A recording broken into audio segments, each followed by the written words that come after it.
So, picture this. You've had a really long, exhausting week. Oh, we all know that feeling. Right. And you just collapse onto your couch, you grab a bowl of popcorn, and you turn on some supposedly mindless action movie. Just completely turning off your brain. Exactly. Or maybe you dim the lights for, like, a terrifying horror flick with some guy in a creepy mask. You are just there for the explosions, the car chases, the jump scares. Pure escapism. But what if I told you that while you're sitting there completely relaxed, that movie is secretly rewiring how you view the world? That's the hook right there. It's a bold claim. It is, and that's exactly what we're looking at today. We are taking you on a deep dive into Douglas Kellner's fascinating book, Cinema Wars. Specifically looking at Hollywood film and politics in the Bush-Cheney era. Yeah. And just a quick heads up as we get started here, Kellner's text, it really pulls no punches when it comes to the politics of the early 2000s. Very true. It is a highly politically charged text. So we need to be clear. We are absolutely not taking sides here. Whether you lean left, whether you lean right, that's not what this is about. Right. Our mission today is strictly impartial. We are just unpacking the arguments the author makes. Exactly.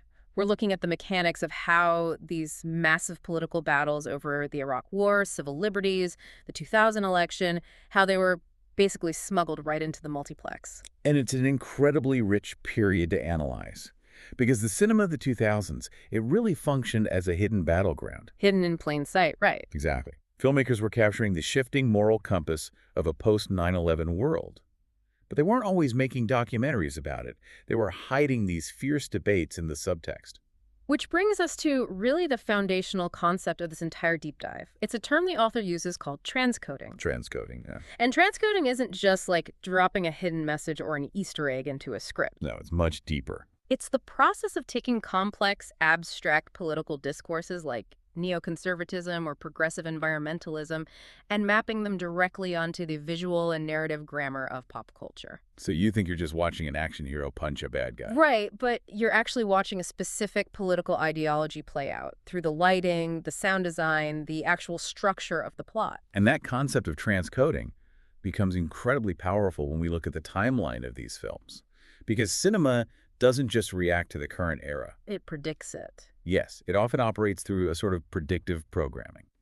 Media acts as this sandbox where society tests out its moral boundaries before a crisis even happens in the real world. Like they're tapping into the collective unconscious. Exactly. They research global trends and project those anxieties onto the screen. Which brings us to such a wild example from the source, the 1998 action thriller, The Siege. Oh, this one is uncanny. It really is. This came out years before the tragic events of September 11th. But the similarities to post-9/11 America are just eerie.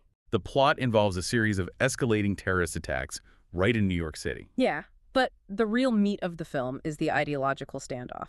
You have Denzel Washington playing this FBI agent who is desperately trying to uphold civil liberties. The rule of law. Right.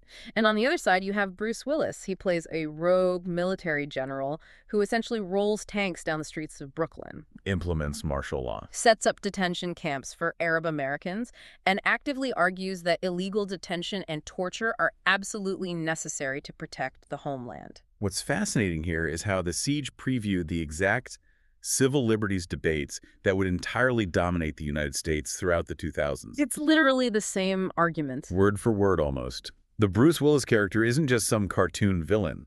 He's presenting a deeply pragmatic, utilitarian argument that would later mirror real-world justifications for enhanced interrogation. He claims the regular rules just don't apply when you face absolute evil. Meanwhile, Denzel Washington's character acts as the voice of democratic fragility. He argues that abandoning the Constitution is exactly what the terrorists want. Because it destroys the foundation of the country.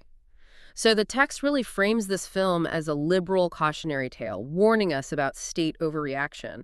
But the framework also highlights how other films transcoded a drastically different message, leaning hard into right-wing militarism. Oh, yeah.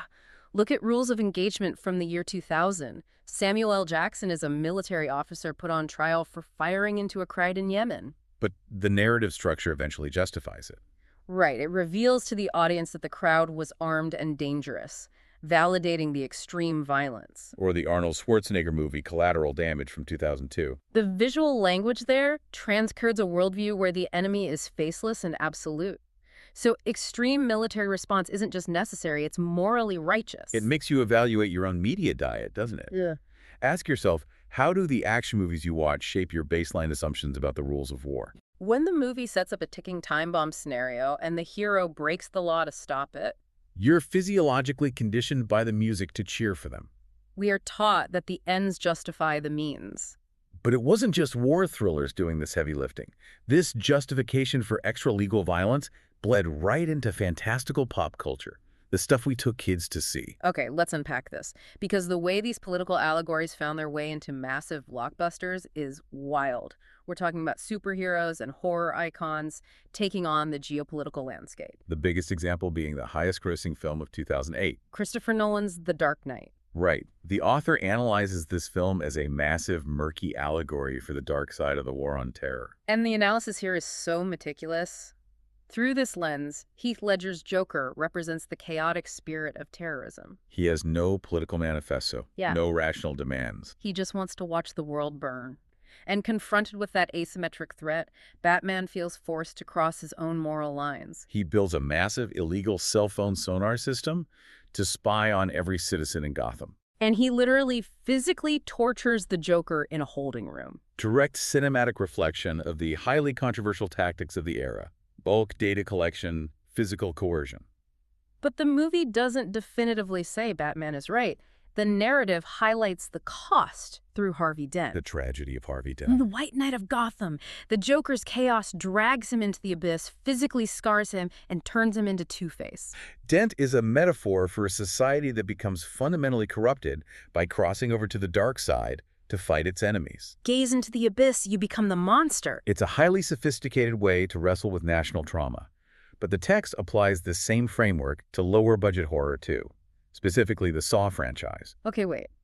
I really have to push back here. Isn't it a massive stretch to say a slasher film villain is a direct stand-in for Vice President Dick Cheney? I get that reaction. I mean, how does the analysis prove that's intentional transcoding and not just a standard horror trope where the killer has a god complex? It's a very fair challenge. It's easy to dismiss if you only look at the surface-level gore. But look at the philosophical alignment of the villain. Okay. Jigsaw doesn't just kill randomly. He creates mechanized traps to punish people he views as societal evils. Drug dealers, corrupt cops. Right. He operates on a brutal, outside-the-law morality. He believes he is serving a higher purpose by using extreme physical pain to forcefully rehabilitate wrongdoers. Ah, I see. The text draws a direct, structural parallel between Jigsaw's demented justifications for his traps and the doctrine of preemptive action and extreme interrogation. They both operate on the premise that they alone see the true threat. And therefore, they are exempt from standard legal frameworks. Here's where it gets really interesting, though. The irony is that millions of everyday people paid money to sit in theaters and watch these graphic torture films for entertainment. The rise of torture porn. Exactly. The text frames the staggering success of Saw as an index of a society grappling with severe, unmastered aggression. We were consuming torture on screen as escapism. While actual debates about secret prisons dominated the news. It's almost pathological. And that blur between fiction and reality brings us to another major phenomenon. While blockbusters hid the culture wars behind capes, a different set of filmmakers ripped the masks off entirely. The golden age of documentary. Driven by a technological revolution, high-quality digital cameras became cheap. You could run editing software on a laptop in your bedroom. You didn't need Hollywood studio backing to tell a story anymore. And this democratization of the image collided with a public hunger for alternative information. People felt corporate news wasn't asking the tough questions. Which brings us to the highly contested 2000 election. Bush and Gore. Right. And, again, maintaining our absolute neutrality here, we are strictly looking at what these documentaries claimed. Films like Unprecedented framed the election as a grand theft. They bypassed the mainstream narrative and zoomed in on Florida. The butterfly ballot in Palm Beach County, arguing its confusing design, caused thousands to vote for the wrong candidate. And the scrubbing of voting lists. Tens of thousands purged from rolls due to alleged clerical errors. These filmmakers were acting as modern-day muckrakers, digging into the bureaucracy, and that energy expanded to cover the Iraq War, too. Corporate profiteering. Robert Greenwald is the prime example here. Oh, yes. Iraq for sale. The Yeah. war profiteers. Outfoxed. Heavily researched documentaries. Yeah. But his true genius was his distribution model. He knew he couldn't get into traditional theaters, so he bypassed them entirely. He partnered with grassroots organizations, sold DVDs on the early internet, and had people host house parties. You invite 20 neighbors over, watch the film, and discuss local political action. He literally transformed passive viewing into active political organizing. If we connect this to the bigger picture, these documentaries stepped in as watchdogs. The analysis suggests that because traditional media had supposedly abandoned that role, independent filmmakers picked it up. They use cinema to mobilize voters in real time. But, politics isn't just about elections or military contracts. It's about the literal planet we live on. The environment. Yes. The 2000s saw a massive mainstream surge in environmental awareness, and films were the primary vehicle for that. The turning point was An Inconvenient Truth in 2006. Which was basically just a filmed slideshow. Al Gore's keynote on global warming. But it became a massive hit, won an Oscar. It used data visualization to explain the science to a mass audience. Though the text does have a fascinating critique of it, it notes that while it was educational, it perhaps didn't go far enough in attacking the specific corporate lobbyists who manufactured doubt against regulation. Right, but environmental anxieties also bled into popcorn fiction. Look at The Day After Tomorrow. Roland Emmerich's disaster epic. Accelerated climate change triggers a global ice age. And there's this incredible visual irony in the second half. As the North freezes. The movie shows hordes of desperate Americans illegally wading across the Rio Grande into Mexico for asylum. It completely flips the border debate on its head. Plus, it features a vice president character who looks and talks a lot like Dick Cheney. By the end, he's on global television admitting his economic priorities were wrong and cost millions of lives. It's one of the clearest examples of transcoding a political critique into a blockbuster. But perhaps the most devastating environmental critiques came from animation. Movies for kids under 12. Exactly. The text contrasts a few penguin films. First, the documentary March of the Penguins, Which the book views as an idealized, apolitical love story that ignores global warming entirely. but then you contrast that with Happy Feet. Right. A cute movie about a tap-dancing penguin. But the central conflict is about industrial overfishing, stealing the food supply, and ruining the ecological balance. And that culminates in Pixar's WALL-E. WALL-E is a masterful dystopian allegory.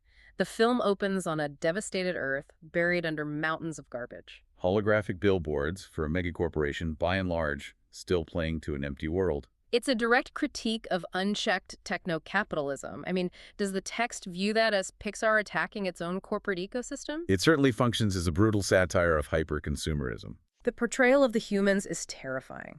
They evacuated on luxury starliners, automated every human need, and physically devolved into hovering, passive infants. Drinking meals through straws, staring at screens inches from their faces. Disconnected from nature. Have you ever noticed how the movies we make for children carry the most existential warnings? It's brilliant storytelling.